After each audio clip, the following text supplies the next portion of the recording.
Aku tidak mengerti apa yang terjadi. Aku sangat lapar dan aku merasa kepalaku berputar. Aku tidak tahan dan pergi ke kafe terdekat untuk makan siang. Aku harus pikirkan siapa yang memainkan lelucon ini. Aku tidak dapat mengatakan bahwa tersangkanya sedikit. Sebenarnya tidak ada. Aku bingung. Sial sekali, bahkan ketika seseorang membawa ular ke flatku, ada lebih banyak bukti. Dan aku menemukan orang yang bertanggung jawab dalam 1 jam. Ngomong-ngomong, pelaku pembawa ular itu adalah Frax, musuh terbesarku. Aku bisa memecahkannya karena ular itu berwarna biru dan Frax terobsesi dengan warna biru. Sebagai contoh, semua karyawan wanitanya harus memiliki kuku berwarna biru.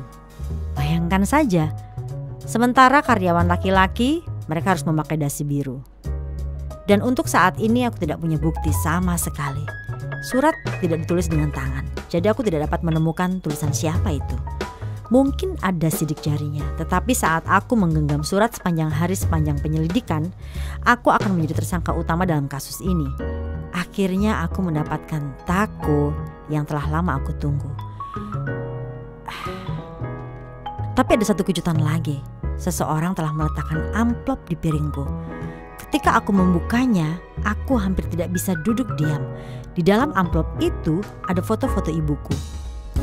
Dia pasti dipaksa berpose seperti itu. Ada surat juga yang menjelaskan foto-foto itu. Sayangnya situasinya menjadi datar dan menjadi misterius. Surat itu dicetak.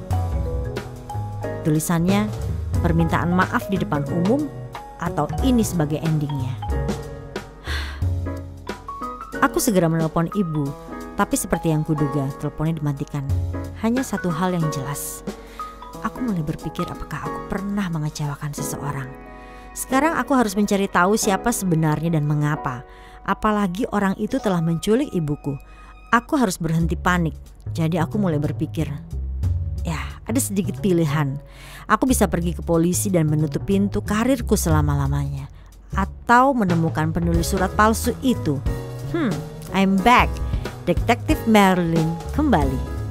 Awalnya aku harus memikirkan bagaimana surat itu masuk ke dalam hidanganku. Aku pergi ke dapur dan menemukan bahwa itu dikirim di pagi hari dengan bahan makanan lainnya. Ada satu lagi, surat untuk staf.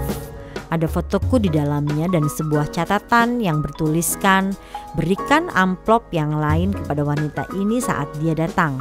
Itu berarti pengirim surat tahu bahwa aku akan datang ke tempat ini dan sepertinya aku menghadapi penjahat yang sangat cerdas. Oke, ayo, misalkan aku datang ke kota atas inisiatifnya sementara dia menculik ibuku dan menginginkan aku untuk minta maaf.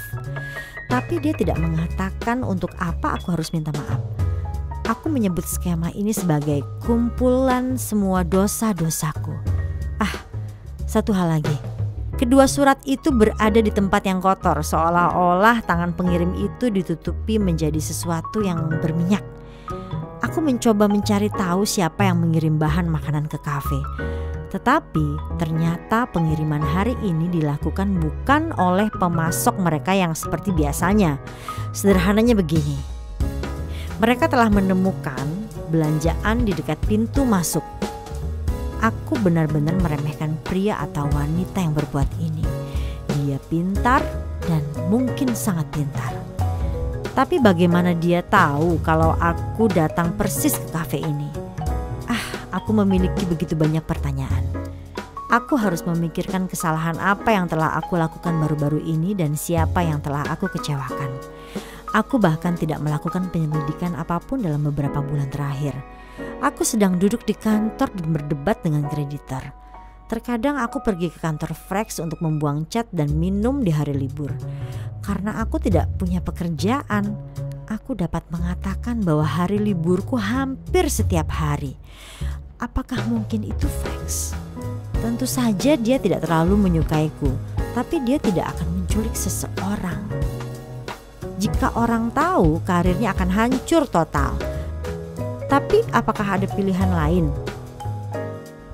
Sepertinya ada satu orang yang marah.